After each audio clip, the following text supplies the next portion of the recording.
Welcome to SEC Football Live. That is Trey Wallace of Outkick, outkick.com. Go check out all of his work there. You can check him out on the Twitter machine as well. I am Braden Gall, and the SEC is in full panic mode. Full-on panic mode. What will the playoff expansion conversation end? What will the format look like when that happens? The deadline is Friday, tomorrow. We're recording this on Thursday, which is a little unusual this week, at 1 o'clock Central Standard God's time. I want to ask you how much the SEC is actually panicking, Trey. I'm hearing a lot of people on Sports Talk Radio say things like Greg Sankey is terrified in his office right now. And I think we need to pump the brakes a little bit on that. Yeah. But we can learn some things from the last 3 years of championships from the Big Ten. And basically who in the SEC is equipped to do what Indiana has done outside of Ole Miss, who's already doing it. So lots of stuff. Good afternoon, Trey. Hey, buddy. Good to see you, man. How are you? Wrapped up the crazy season that was 2025. Yes, it was. Well, yeah, I know you were at the game. Yeah. We'll get to the playoff expansion, but just quickly, just how much fun second half, third, fourth quarter, the Mendoza run, the whole deal. Like, what a great story and a fun way to end the season. Yeah, it was pretty wild, to be honest with you. Like I had already, just to kind of give a behind the curtain of what it's like, reporting on these games. Like we get to the field, like 5 minutes to go, and you gotta put together like a story. Indiana's up 10 with 7, and I'm like, all right, like I think I got this story ready to go, and then I get on the field, and all of a sudden Miami's driving. So like I call my editor, and I'm like, hey brother, we might have to change this. Miami looks like they might have a chance to win this thing. So I was sitting down there watching, and it was like everything that went into it, man. Like we talk about the Indiana story and where they had started from 2 years ago. And then, you get Signetti going for it on fourth down like twice. And then that 4th and 5 where it sounded like post-game that Miami kind of knew that it was coming, the draw, but they couldn't get the check-in quick enough. And so you just home and like whatever, they can say what they want to say. The Mendoza goes up the middle and he dives in and knocks off 3 or 4 defenders. Like everything just it lined up Indiana. And like just when I thought, and I give credit to Miami too. Like when Indiana, I thought was okay, they're about to put this thing away. Miami would come back down the field, they score. Like, just to be honest with you, man, like when they blocked that punt, I was like, okay, Indiana's about to run away with this thing. And then all of a sudden, Miami stuck in there. So, like, it ended in the way that, I'm not going to say I thought it should have ended, but the way that Indiana kind of put it together there at the end, and it was the defense that came up big. Like, so putting it all together and then wrapping it up like post game and seeing Sig, Nettie just smiling and Fernando with his family, like they did it. They finished the story. And it was really, really cool to see, along with the probably 45,000 Indiana fans that made the trip to Miami. Plenty of them from Nashville too, by the way. It's funny. They had the 10-0 lead, the 17-7 lead, the 10-point lead. And they had 3 different double-digit leads, and Miami came back every time. Give them a ton of credit. I give Carson Beck actually a lot of credit. I think his journey is very interesting. His win-loss record as a starting quarterback is very, very impressive, but also the 6 losses, the whole stat about of his 6 losses, he basically threw 4 interceptions in 4 of those games at the end of the game. And that's a bummer. I will say it's hard to make Carson Beck likable, just like in general. Right. It's hard to make him likable, but you Georgia fans, you're doing it. You're doing it this week because I'm here for Petty, Trey. I like Petty generally. Notre Dame, we're not going to a bowl game. Screw you guys. Like right. I like some Petty that doesn't mean anything is my favorite kind of Petty. But Georgia fans, it just dragging Carson Beck after going to your university for 5 years and graduating and leading a 13-1 season where they got screwed by the committee, not Carson Beck, where they won an SEC championship. They came back and won a bunch of games the next year. He was, sure, he had one weird Snapchat month, but whatever. Like the way Georgia fans are treating Carson Beck is just, it crosses the line from petty into sort of pathetic. And I'm just like, Georgia, come on, you're better than this. Well, it's like also Georgia. It's like, don't tell me you're not paying a bunch of players to come in and be your quarterback. Like, sure, he left, but you have to understand the circumstances in which he left Georgia for. I mean, and so I look at, and even like I felt bad on that last play. I don't know how it looked on television, but it looked like there was just miscommunication between the wide receiver and Beck, because Beck was just kind of lobbing it up, down the field. He was confused by the safety coverage. Right. He was confused by the safety coverage, and then the wide receiver, and I'm sorry, right off the top of my head, I'm forgetting. He forgets. He doesn't look back. So the Indiana defensive back just has it right there. And so I think everything, that kind of led up to it, in the back of my mind, and we talked about it last week. Like, one of the things was I trust Fernando over Carson Beck in the late game situation. And that's not a knock at Carson. It's just what it is. It's what happened. Right. So, the way that they did it, and then the way that Miami came back, I give a lot of credit to Carson Beck. And that guy's been through the ringer. Sure, some of that has been self-inflicted, but at the same time, like, okay, let's go see what he does at the next level, and if he could. And again, to kind of wrap up the Carson Beck thing is, I didn't think he'd be able to do it against Ole Miss. And what did he do? He led his team down the field, scored, got him in there. So it is what it is. Indiana was just a better football team. I think that Carson Beck is like what I think he has the most like he misses things as the play is unfolding. Look, playing quarterback is hard. It's very hard. Progressions are hard. Reading a defense and anticipating what's going to happen is hard. The best quarterbacks in the world play four-dimensional chess at the NFL level, and I don't know if Fernando Mendoza can do that much. He doesn't get asked to go past his second read very often. No. And Carson Beck just clearly misses things as the play develops. He's just not a great processor, and that's totally fine. It doesn't mean he's not a good player or a talented athlete or whatever. I just don't think he's particularly good at processing defenses as it's unfolding. He missed wide open receivers. Again, that is a perfect example. He thought he had man coverage on the outside. The safety rolls into a high point look. That means the corner can hang back, and then he underthrows it, and therefore the bracket gets the interception. But it's not just that. He missed a wide open drag route to Tony on a critical third down that would have given him the win earlier against Ole Miss. So, like, I'm not trying to drag on Beck here, but, like, I just think he kind of is what he is, a very talented, productive player, very good college quarterback who had a really good run with a great defense and won a boatload of games, and Georgia fans back off. That's all I would say. Yeah. And just think, you're cool, dude. And I think for Miami fans too, this again is not a shot, Carson. I think they're about to upgrade a quarterback for next season. If Darian Minter could somehow get to Miami, with the court proceedings going on there and Duke holding all of his rights. But I'm just saying, I think you'll see an upgrade, especially with the dual threat type. So what it is. We were close. Mario Cristobal, credit to their defense. They were popping Fernando the entire game. And the other thing, too, that stood out to me, I know we're wrapping that part up, but Miami couldn't run the ball in the first half. They figured out how to run the ball in the second half. And they found some weaknesses. But at the end of the day, man, Indiana was just good. And the way that they finished it, I was like, damn. Okay, wow. That's a really good football team. And, trying to soak it in and know that it's Indiana, I think it took fans for a minute, but it is what it is. They're champions. Hat tip to the Hoosiers for sure. It was a very physical football game. They were knocking Fernando Mendoza around early. We knew that's what Miami was going to do. Indiana knew that's what Miami wanted to do. It was a very physical battle, a great game on a Monday night. There was also a very physical confrontation in a conference room apparently on Sunday before the national championship game. And that is Greg Sankey's a much larger human than Tony Petitti, so I think he would win coming off the edge against the Big Ten commissioner if he had to do a nice pass pro there with a kick step. I don't think he could handle Mr. Sankey. However, that's not where playoff expansion is being fought. It's not on a field. Give us what you experienced covering the meetings, and of course they're continuing to meet all throughout the week. ESPN, their contract, almost an $8 billion deal, kicks in next year. The deadline is Friday at 1:00 Eastern time, Central time, doesn't matter. Yeah, it doesn't matter. Friday. And so obviously, which if you don't know is that if it expands to 16, automatic revenue escalators kick in, and ESPN then owes more money because more games happen. If it expands to 14, no extra money is due. And if it stays at 12, no extra money is due from ESPN to the conferences and the schools. So that's sort of the financial background here. What happened on Sunday?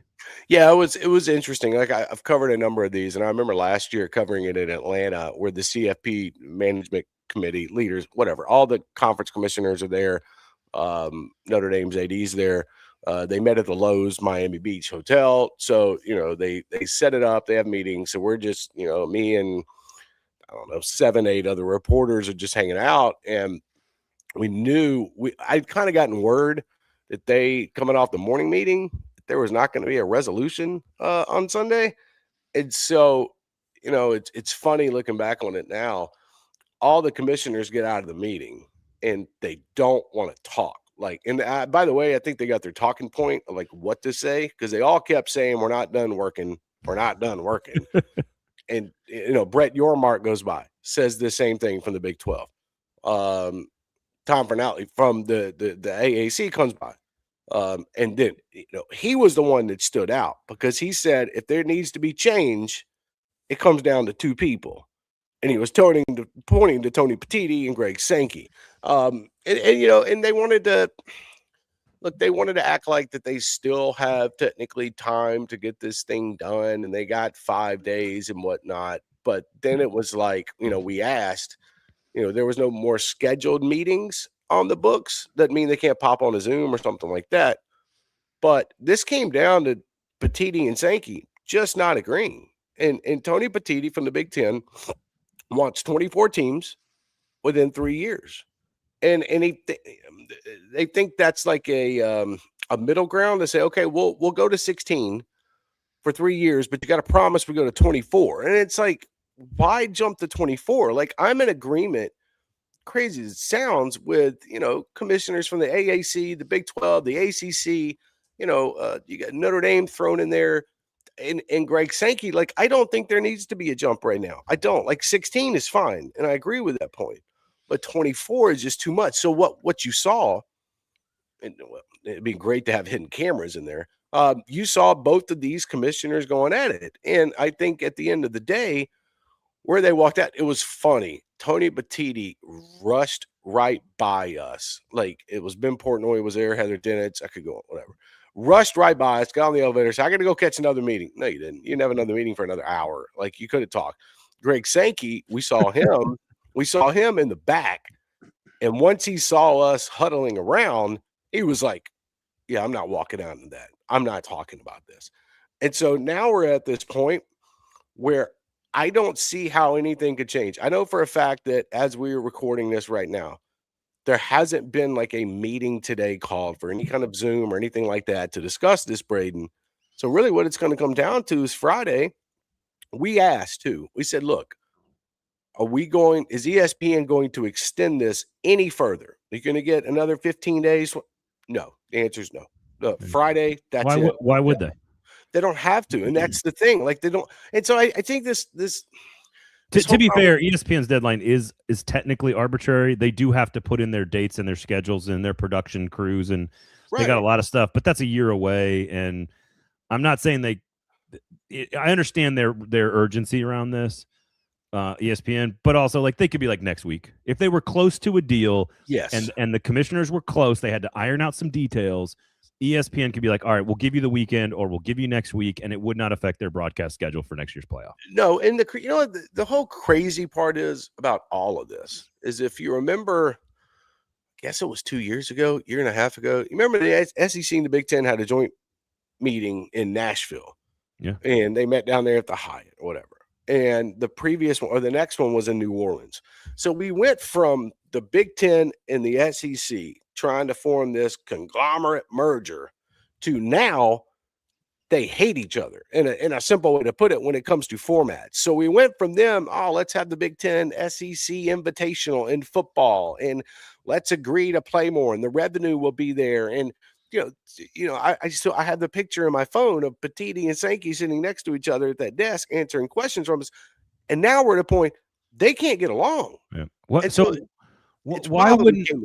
Why wouldn't Tony Petitti, knowing that he at any point can roll a grenade into this whole thing anytime he wants to, why would he not just take the 16 expansion, take the extra money from the television partner that automatically clicks in, which does give more of his teams opportunities to get to the playoff, yes, and just sort of say like, all right, we'll cross that bridge when we get there in 5 years? Or like, why is he so stuck on doubling the size of a playoff, which is a significant shift in like structure?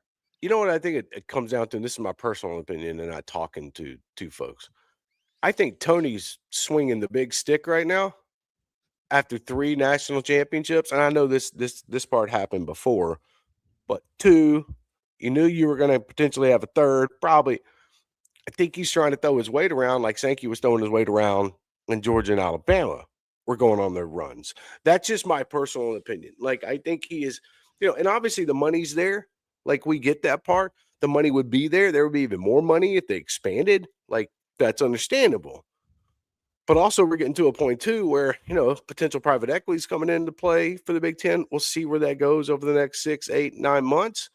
But at the same time, like, he's been dead set on this 24 teams, and you get these automatic qualifiers. And I don't think it makes sense, because where we're at too, Braden, is we're about to get away from conference championship weekend, and it's going to turn into play-in weekend. And sounds good to me, personally. Right. Yeah, because, man, I covered that SEC championship game, and I walked in the stadium. I was like, man, this is pointless as shit.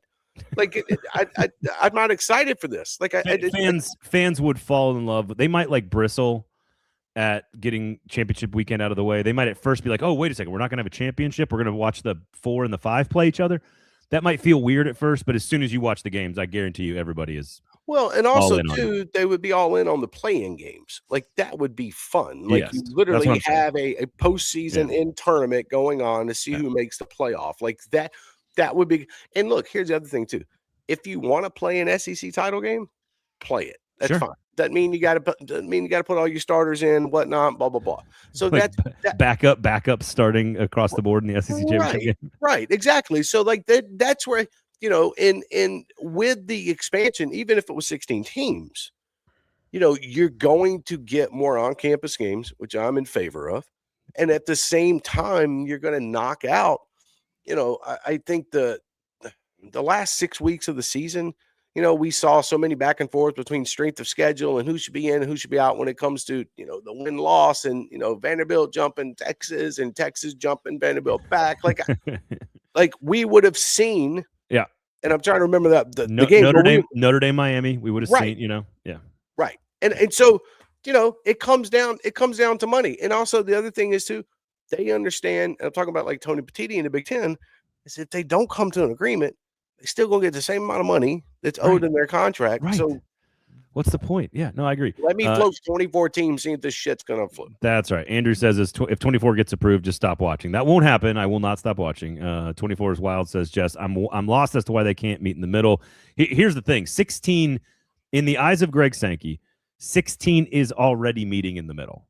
Yeah, I think that's the problem here is that through the eyes of the SEC, they're fine with 12.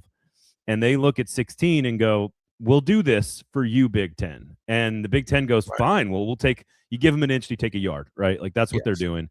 And I do think they're feeling themselves for sure, as they should. They absolutely should feel that way. But it's still about – and I wonder if – so if we talk – this is going to kind of dovetail into our conversation about, like, how much is the SEC actually panicking on the field about the championship thing? 3 different teams, 3 straight years. And I think there's a lot of really smart things to learn individually from Michigan, Ohio State, and Indiana. I think Michigan, it's all about retention. You have to learn about retention. Ohio State I still think you can win if you're a big blue blood by recruiting out of high school and supplementing with big dollar free agents, for lack of a better term. Yes. And then I think Indiana told us that if you find the right coach, you can build a roster quickly and turn it all around by activating and leveraging a large alumni base.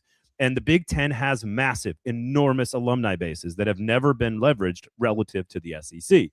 And so if private equity is coming in and we're learning that alumni bases, as large as they are, can help the Big Ten compete for the first time at this level, I don't think the SEC is panicking in any sense. But I think the Big Ten is seeing the writing on the wall because historically their problem has been their second tier of programs were never good enough to win a championship. Wisconsin, Michigan State, Iowa, they were never good enough to compete at the national level. And now we're starting to see that that's totally possible, but it's through private equity money. So I'm sort of like, I get why they're flexing and they're puffing their chest out. To the victors go the spoils. But 24, like when Tony Petitti floated, like, and he used the phrase like 8-4 Iowa, and the whole country was like, "Ooh, that's gross. That's disgusting. We don't want that." Yes. And I would say the same about 8-4 Tennessee. Like, I don't want to see 8-4 Tennessee in the playoff. Like, that's not what I want. No. I think also what it looks at is I look at the roster and the NIL spent. Kurt Signetti was right when he said post game that we're not spending the amount of money these other schools. Like I know how much Indiana's roster was just under $20 million this year. Yeah. Ohio State's roster over 35. What was Texas? Texas around 40. Yeah.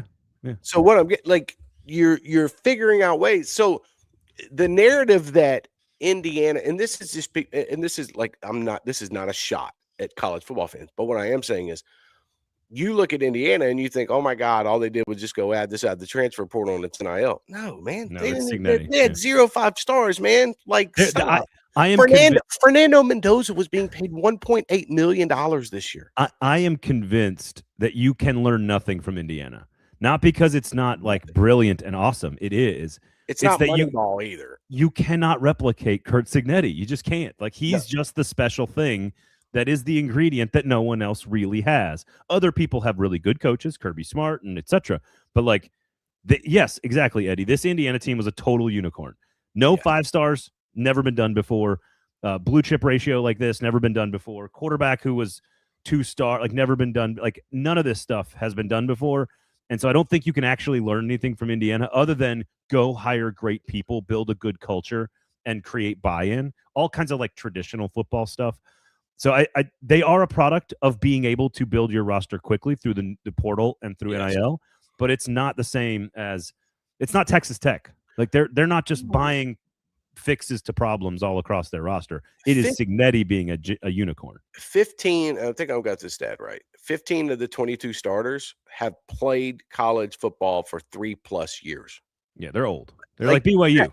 Like that, right. Like, but that is a factor. Like, and so you have a veteran team that bought into Signetti, and at the same time, yes, he brought in, I think it was 11 players from JMU with him to where they're at now. I just, honestly, I think it was, I agree, a unicorn in a sense of, you can't look at that roster and say, like, Tennessee, whatever. Can't look at that roster and say, okay, we're going to go replicate that. We'll be in a title game in a year. No, or we'll make a run in a year. They can't do it. So I do think, though, one of the things that I keep thinking of is that, you know how pendulums swing and strategies swing, and then there's a reaction and then an overreaction and then another overreaction.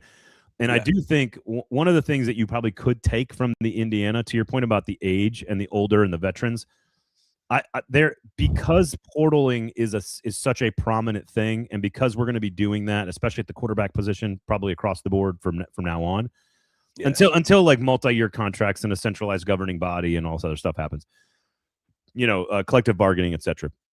What I think is going to become an asset very quickly is actually an 18-year-old freshman that you've developed for 3 straight years. Because the idea of having someone in your system and gaining that experience and that wisdom and that familiarity and that knowledge, like, that's got to become a huge asset in a couple years, because you're not going to have many teams, when you look at their 2 deep, that are going to have like 18 starters that are coming back from the year before. Like, when I put the magazine together at Athlon, we used to look at teams and some of them would have 17, 18, 19 starters back, and we'd be like, that team's making a big jump this year. And this team's got 5 returning starters. Now you look at a magazine that I'm working on, and it's like everybody has 6 returning starters, and that's it. So that's going to become, that stability will become an asset at some point. You talked about developing the high school players, and to me, that pointed towards one thing. Like, there's been one school over the last 3 to 4 weeks that fan base has been freaking out because they don't have a quarterback. It's Tennessee. Because they wanted to look at, George McIntyre and Brandon Faison and whatever. They went and got Staub from Colorado. But my biggest thing is, if you're paying these 18, 19-year-old kids, you got to figure out a way to start developing this talent. You cannot just go rely on the transfer portal every single year to go find your savior at quarterback or any other position, by the way. So we got to get back to the sport. If we're going to have such an emphasis on certain positions in college football to come out of high school recruiting, you got to be able to throw some of these young guys through the fire and say, hey, get better. By the way, we're paying you $3 to $4 million. Yeah. You're going to go. Like Michigan did that with Bryce this past year. Sure, it is what it is. They made the Cheez-It Bowl, played Texas, but Bryce is going to continue to learn going down the road, and he's going to be better next year. Yeah. Right. I'm just saying, like, we got to get away from, the transfer portal solves all. Sure, it solves some things, but man, if you're going to bring in these players, freaking develop them. I do hate the phrase SEC bias, so I'm going to address this comment here. His point's not necessarily wrong here, which is Hoosier Dave, totally unbiased himself. The SEC bias has got to end. Stanky wanted Vanderbilt in, and they got beat by that 8-4 Iowa team that no one wants to watch. First of all, bowl games don't matter. I don't give a shit about the outcomes. None of the players play in them, so don't give me that crap. Nobody on this show and nobody in the SEC thought Vanderbilt belonged in over Texas. No. Texas actually had 3 wins over top 10 teams and actually had a resume that belonged in, but they had 3 losses, so they didn't get in. Correct. Nobody thought Vanderbilt should be ahead of Texas in the rankings. So here's the deal. The Big Ten has won 3 state championships. Were they a better conference than the SEC this year? I don't care. The SEC was very good this year. They just didn't have an elite team at the top, which is what we said all season. Right. We have no idea what's going to happen next year. But if you're the Big Ten, thump your chest, celebrate. To the victor go the spoils. Like, that's it. This sport is better. This sport, the sport that I've covered my whole career, that you've covered your whole career, that I love, that is my favorite on this earth, is better when the Big Ten and the SEC are equal and going at it. The sport is better. And the only reason it's better now is because the Big Ten has activated all their money and their alumni bases to actually try to do this, because it's all legal now. And I totally respect that. And they have huge alumni bases with massive money. They've always had more money. They just didn't leverage it properly for decades because it was against the law, against the rules. Remember Urban Meyer? Urban Meyer took the job at Ohio State, started pulling commitments from other schools, and all the other coaches, Mark D'Antonio and Kirk Ferentz, and all these coaches were like, he's breaking a gentleman's agreement. How dare he, sir, to recruit someone who's committed to me? And people in the SEC are like, WTF, man? Like, what are you talking about? Well, they activated themselves. That's the best way to put it. Like, they activated themselves when it comes to boosters and donors. Like, okay, Michigan wins. What happens? Okay, all of a sudden Larry Ellison comes into play, and he's got a crap load of money. Ohio State happens. Although he's lost some money the last couple of weeks. No, he's lost some money. But Ohio State, those NVIDIA chips are losing value. I know. And then all of a sudden, Ohio State's rolling. And here's what I'm telling you that's about to happen here. Like, Mark Cuban and all these others are going to spend a lot of money to help Indiana continue building and continue staying, I don't want to say at the top, because again, I think I don't want to say it's not a one-off for Indiana, but I promise you what they're going to spend and do and how they're going to do this Ignite thing will keep them in the conversation. The SEC, for the last 25, 30 years, the SEC has done business in the dark alleys of hotel parking lots and, bags at the back store step.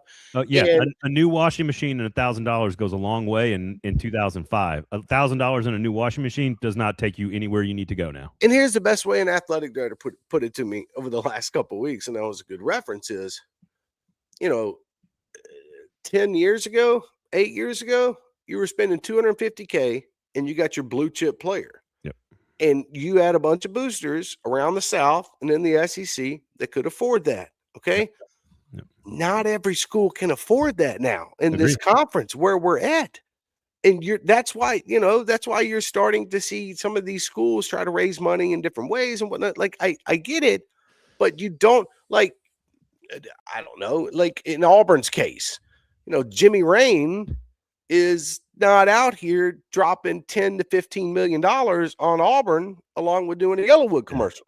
Right. Like, the day Nick Saban retires, I promise you he'll start funneling Alabama a lot more money. And I'm talking about retiring from like game day and all that stuff. Yeah.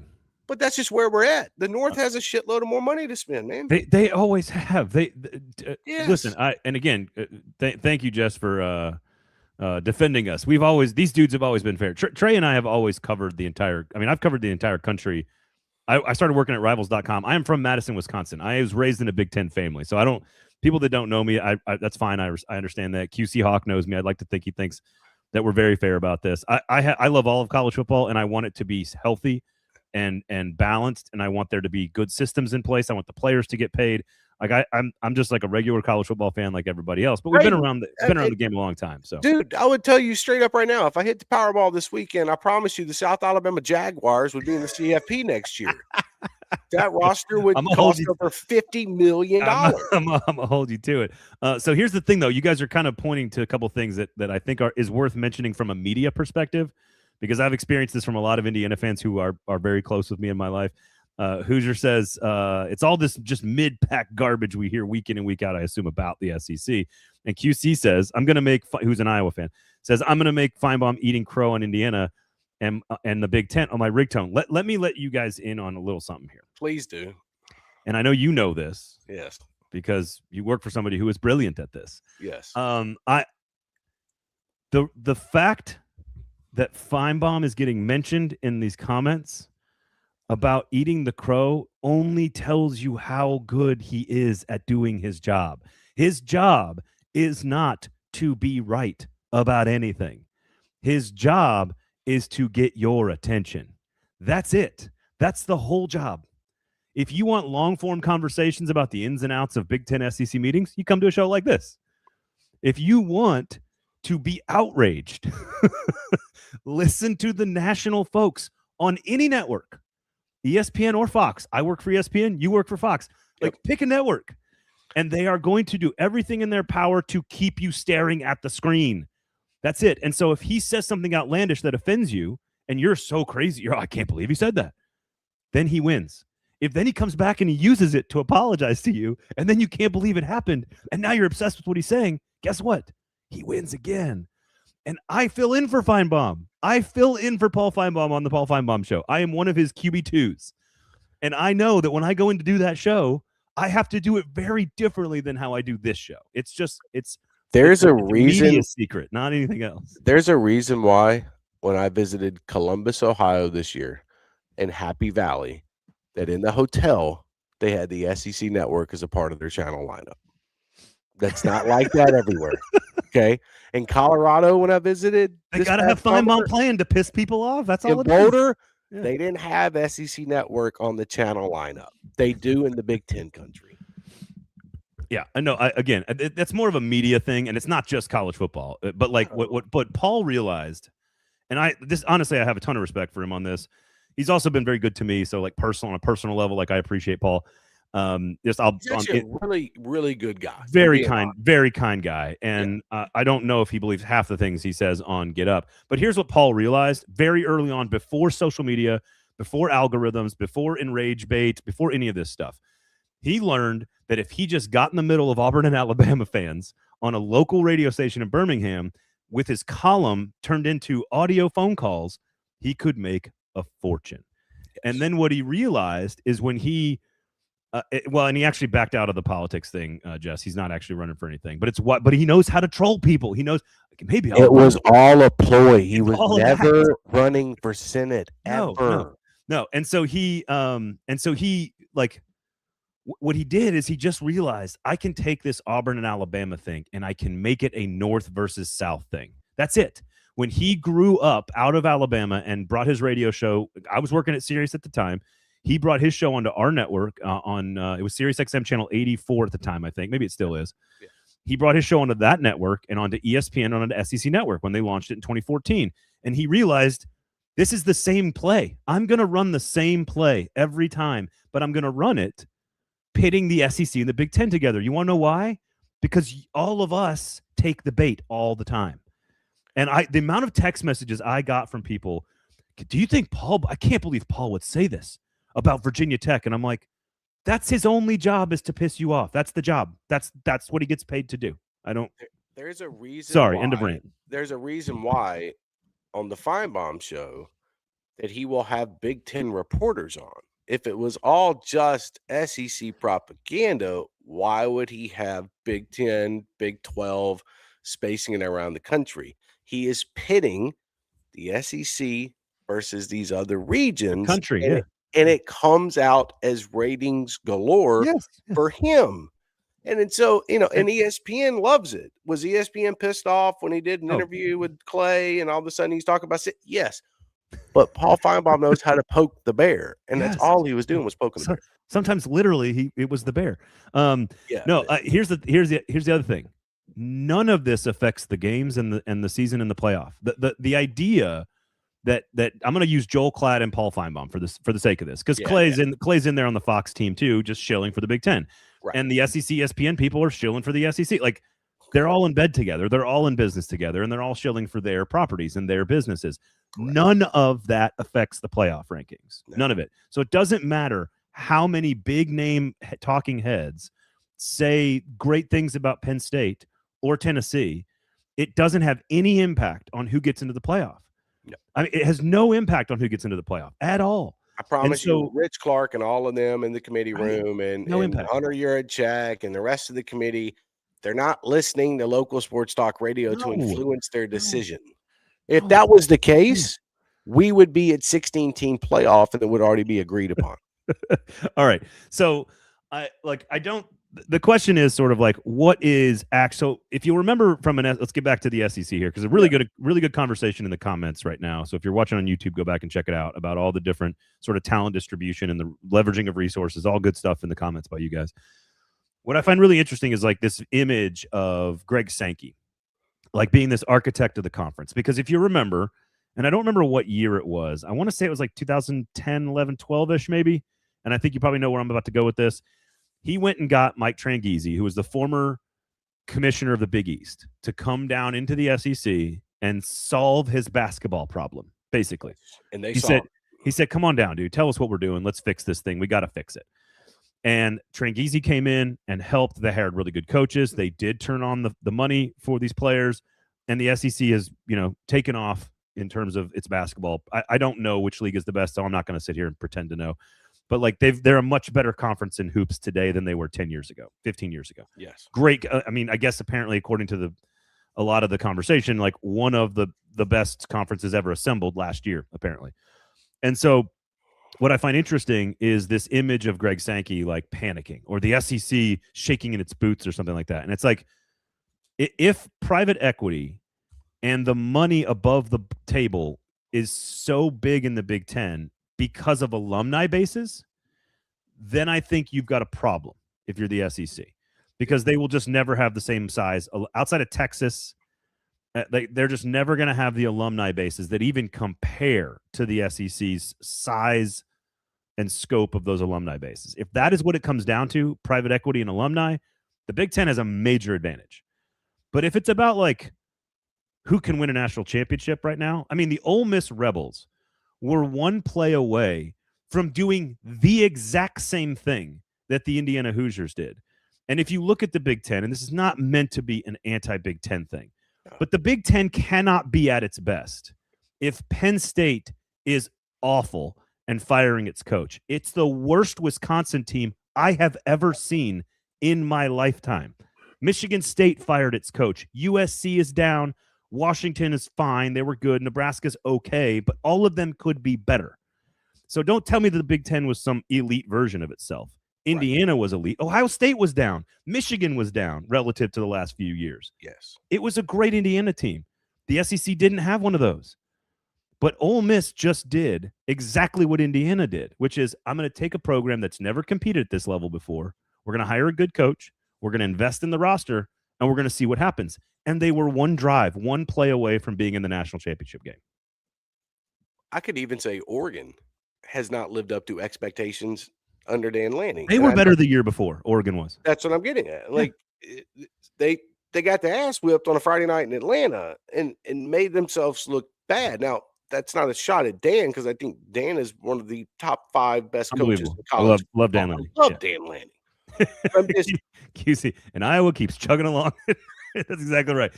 Is there the house is burning meme with the dog just sitting there eating? Iowa's just the dog eating pizza in the burning house. They're just going to click off 8 or 9 wins every year. Yeah, and they're going to enjoy the Cheez-It Bowl or whatever the bowl they make in Florida, and they get away from the snow. Like, God bless Iowa. Like, I love it. But at the same time, I think what you were talking about with the SEC and where they're at compared to the Big Ten, one thing I can promise you is Greg Sankey will have a plan to get the SEC back into the conversation They never really left, but back into the conversation where they're in contention to win a title or at least playing for a title.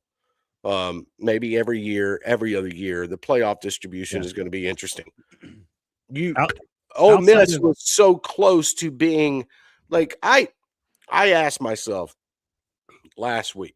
I said, what if it would have been Ole Miss versus Indiana for a championship? And you imagine the storylines around that. Indiana would have beaten that ass. Yes, I agree. I agree. Yeah. I don't think they give them a game. But what we are seeing is with the SEC, and I'll use Ole Miss as another example.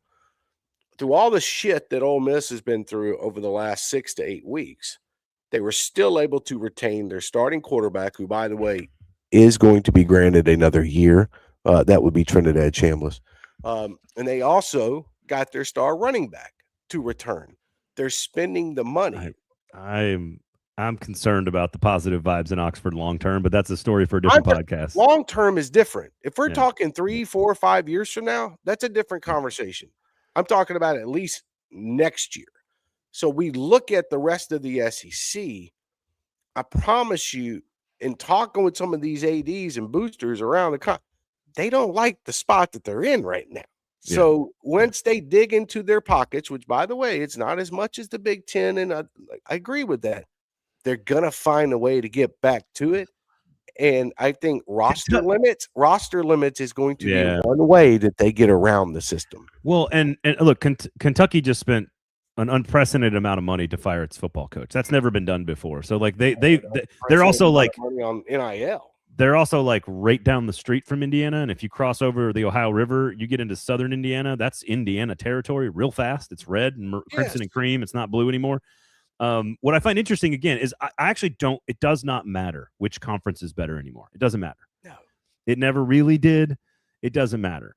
Like what I want is a healthy, strong balance of great conferences and teams across the regions, all across the country. But if you do want to have the debate, I would prefer to have it intellectually, which is that Texas A&M just had the best season of the last 25 years. Vanderbilt just had the best season it's ever had in the history of its sport. Texas, Alabama, and Oklahoma were all top 15 teams vying for a playoff spot. Georgia won the SEC championship. Florida is down. Major problem. I think they hired a great coach. Ole Miss just had the best season in modern history and school history. Like the idea that the SEC Missouri was a decent football team. Tennessee could be better. LSU could be better. Auburn is down. Florida is down. Arkansas is down, but they're always kind of a middle. South Carolina has the talent to get back up next year. My point is that if you look at the whole roster of teams in the SEC, it was a really good year. You look at the Big Ten, and the top was great. But there's a lot of programs. Like I expect more out of USC. And I think they're going to be really good next year, by the way. Yeah, but we keep saying that about USC. Okay. All right. Hey, I like the hire of Gary Patterson's a great hire. 100%. They're just going to keep trying defensive coordinators until one of them works, I guess. Yeah, but the problem is none of this is going – it's going to take 2 years for Gary Patterson to install it, the same way it's going to take 2 years for Jim Knowles to install a defense at Tennessee. Yeah, probably. Yeah, that's fair. No, that's totally fair. The point is that USC and Tennessee and Nebraska, all these teams are kind of like they have higher ceilings. But Tennessee's been to the playoff already. Like they've already been to the playoff.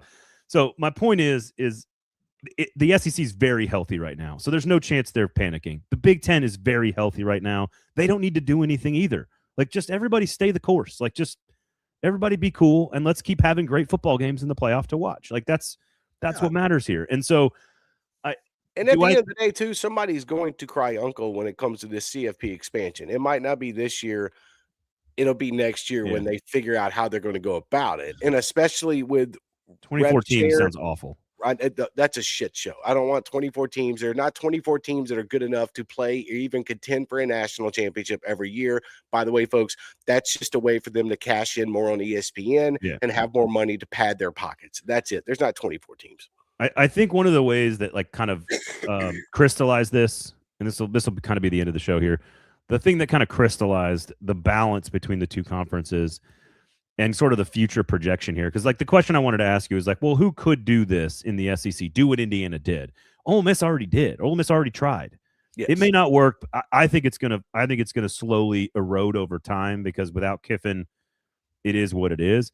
But I think who has the ability? Kentucky is showing us that they're gonna try. I don't know if they can do it or not, but they're going to try. They spent big on an offensive coach. They spent big to fire Stoops. They won a bunch of battles in the portal. It's a fun offensive team now, apparently, to be at Kentucky. Like, they're going to try. Arkansas, I don't think they hired the right coach, but Arkansas has all of the money to do exactly what Oregon and Indiana have done. There's no reason why they can't. South Carolina is finally investing in the offensive line. I was waiting to see if you were going to name them. They have a ton of the OC hire. They have a ton of well, he's made some bizarro OC hires like his entire career as the head coach there, but there's no reason they can't. And Vanderbilt has already done it. Vanderbilt just had the best season of its entire existence. So I think the difference between the Big Ten and the SEC is that I think more teams in the Big Ten have the ability and the resources to elevate themselves in the standings. There's just not as many in the SEC that have to do that because they've already been at that level. A&M, Auburn, Florida, LSU, Tennessee, Texas, Oklahoma, Alabama, they all have either competed for or won a national championship since the BCS era began. That is not the case in the Big Ten. It's been one team, Ohio State. So they need other teams but they have all the money to do it. Every Big Ten team has the money to do it. But see, that's the thing. When you look at the Big Ten, I don't see, and I'll just use one school as an example, okay? I know they're moving into this nice big old stadium in the Chicago area, and that's all great and everything. But it's not like Northwestern is going to pull in Indiana next year or over the next 2 years and turn into a national championship contender. Sorry. I mean, they had the coolest home stadium in college football the last 2 years. Yes, they did. That was the cool. Like, if I Little was Lake them, Michigan right there, built the stadium right there on it. I don't know why. Whatever. That's a story for another day. Like, I think the next team out of the Big Ten that you're going to see start making waves is Pat Fitzgerald at Michigan State. Oh, I agree. I think they got the great money. hire. I think they got the coach. Yeah. And now we see. Sorry, I interrupted you. I was going to say, as soon as Wisconsin fires Luke Fickell, they could do the same thing. Right, but that's a school that said, no, we're good. We're going to try to invest more in NIL. Dude, no, you're not. No, you're not. You just didn't want to fire and join the fray with everything else going on. And so that's on you. And if USC, and I know we're wrapping the part up here, but if USC loses 3 games next year, Lincoln Riley would be looking for a new job. That's a lot of buyout money. QC's got it right on the money here. I'm sure Braden has said it already, but 24 teams isn't the end goal for the Big Ten. It's their Trojan horse to get the auto bids. I tend to agree with that. Yes. Now, remember, they're already going to an automatic bid for the 4 conference champions next year already. That's already happening. So, right. I have a lot of respect for Yormark and Phillips, the ACC and the Big 12, for saying after Petiti floated the 4 automatic qualifiers in each of the conferences, and just we'll pat the Big 12 on the head and give them 2, and the ACC will give them 2. I like that they all said against their own best interest, no, we don't want to do that. So I hope we don't do participation trophies. I agree with QC. I think that's exactly what they're doing, which is if we aim for 24, we can settle for 16 and look like we fought hard for something and maybe get some extra automatic qualifiers. I just think the AQ stuff is so soft and so pathetic, and I hope it doesn't happen, but we'll see. It would not surprise me tomorrow. It would be a little bit of a shock, but I don't know if it would surprise me tomorrow if we get something at 1 o'clock tomorrow. Two automatic bids for the Big Ten. We have reached an agreement to go to 16 teams, and here's our automatic bid standpoint. And what that does is it lets them go for at least the next 5, 6, 7, 8 years with 16 teams, and that's where we go. Like, could I see all of this shit over the last 2 months, and then we got to this past Sunday? I could see them trying to come in at the last minute and be like, all right, guys, we'll be the good guys here, but we still want our AQs. We'll go to 16. You can pad your pockets a little bit more. You're welcome. Well, there's no way that there hasn't been a presented deal on the table already for 16. Oh, there is. With all the details worked out, with all the scheduling and the calendar worked out, and all it's already been put on it's been on the table. That offer's already been on the table. And when the AAC's commissioner comes out and says, look, we can get an agreement done if 2 people figure out what they want, that goes a long way to me. Yeah. We'll see. Where does Mark Cuban's daughter go to school? Is she Texas? I think so. I don't know where she goes to school. Eddie, tell me where she goes to school. Oh, Vanderbilt. Oh, is he a Vanderbilt? Is she a Vanderbilt guy? Yeah, because when he was at a bunch of Vanderbilt games and stuff. Was he really?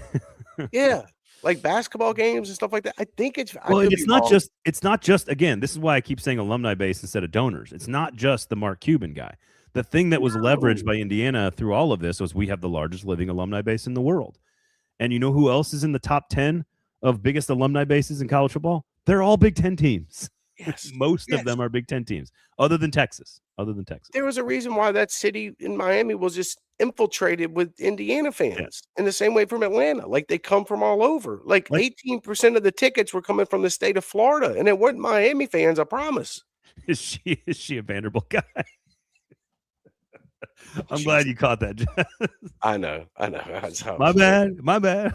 Freudian slip. No, like Ohio State has what does Ohio State have? Like 58,000 undergrads? Yes. Like that's the entire population of the state of Mississippi. What are we talking about? You want in? Okay, you're accepted. Thank you. That's not what I was saying. I was not. This is not Auburn, Trey. Okay, settle down. Or Ole Miss. Right. The question, Mississippi State's an interesting one to me in the can the SEC program kind of elevate itself, because Levy's very good at the NIL stuff, very good at offense, and I'd like to see. I think Mississippi State could. The beauty of this whole thing that Indiana has done is that if I'm Vanderbilt, I'm having a meeting right now with everybody going, keep paying, we got a chance. Everybody should be sitting around going, we got a chance. Yes. If you're already a good coach established at a program, just stay the course. Keep spending and keep building and keep the one thing about Vanderbilt to me, I didn't mean to cut you off, was as much press as they got this year, you have to understand what that does for a football program moving forward. And that is a lot of money that could come up. Like John Ingram, I know he gives a lot of money.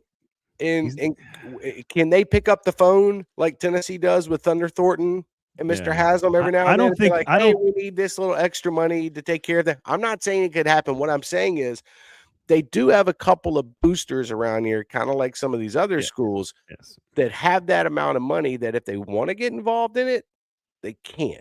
Because again, Vanderbilt's alumni base their student body population is 7,000 students, and 2/3 of them don't even know what football is. That's correct. And so they're civil rights attorneys, and they're curing cancer, and they're medical students and all kinds of stuff, but they ain't going to football games. They have to do it with a smaller group of people, and that is ultimately the advantage of a school like in the Big Ten. That's the Big Ten advantage right there, is that we just have smaller communities, smaller states, smaller populations.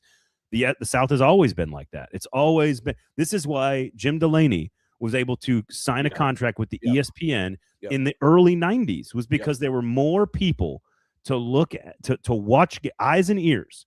There were higher TV ratings for Big Ten teams. It's always been that way, and they have now figured out a way to leverage it. And so, again, Hoosier says Nashville ain't poor. Well, Nashville's way smaller than you think it is. And while Vanderbilt has a $2 billion endowment, John Ingram, for example, billionaire owner of the Nashville SC, the soccer club here in Nashville, of which I'm a season ticket holder, they've never been able to turn the faucet on. They have a smaller group of boosters, but they've got to activate those boosters if they want to keep doing what they're doing. But again, if I'm Mississippi State, Kentucky, Vanderbilt, Arkansas, South Carolina, Ole Miss, I've already seen what Ole Miss has done, and I've seen what Indiana has done. I'm seeing what Texas Tech is doing. I'm seeing all of this play out. Vanderbilt did it last year. It's possible for all these teams to finally compete, and that's the message here, which is Big Ten, SEC, Big 12, ACC, everybody can compete. There's no panic. There's no skies falling. It's just do the right things, hire good people, invest in good people, build them up, and go try to win. Everybody goes on runs, man. I guess everybody's forgotten about Alabama and Georgia's crazy-ass, 6-year run with titles in the SEC, and now we're looking at the Big Ten, who's got 3 straight. They've earned it. They did, they've figured out to play the system. So now we're about to find out who from the SEC, maybe who from the ACC. Miami just cashed a $35 million check following their CFP run.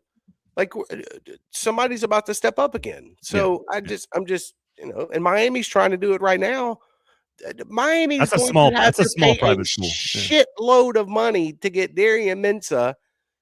So what I'm getting at is they're playing the game here, and other schools will play the game too. Well, we'll have a lot more conversation around the SEC as the offseason goes along. I was going to do a vibe check today because I'm curious how everybody's feeling going into the offseason, but we'll do that next week. So there you go. All right, everybody. Thank you guys for hanging out and listening. Please tell somebody about the show, rate, review, subscribe. thumbs up, notifications turned on the YouTube page. Follow us on the socials. Make sure you read all of Trey's work, outkick.com. And, of course, you can follow him all over the socials, breaking news as well. Got the deadline on Friday. Stay tuned. We'll see what happens. Justin Cook, what's up, man? Good to see you, bud. I haven't talked to you in a long time. Fantasy baseball season right around the corner. Yeah, don't forget, Alabama's going to play an NBA player on Saturday versus Tennessee. So just prepare for that nonsense. I didn't even have time to get into that. Well, it's wrong. Going to shit. It's wrong, Trey. Dog's just going to, you know what Tennessee should have done? They should have, hey, Zakai, can you get from overseas to Tuscaloosa in time for Saturday? He's played 12 years of basketball. He's out of eligibility. You have Jemai Meshack, Grant Williams. Here's the thing about college athletics that I've always loved. So much of it has been broken my entire life. Yeah. Including this rule right here where you can go play professional basketball and come back and be eligible. So much of it's broken, and everyone complaining about it is correct. It's awful. It's garbage. It shouldn't be a thing that happens. But every one of you, if your school did it, would be all for it. Yes. And that's the last word. For Trey, I'm Braden. Thanks for listening. Thanks for hanging out. Have a great weekend. Enjoy Conference Championship. We got Senior Bowl stuff, so we're going to have lots of cool stuff from Senior Bowl in Mobile, your hometown, coming up next week. I'm going to eat lots of low country fare as well. I'm very excited about that.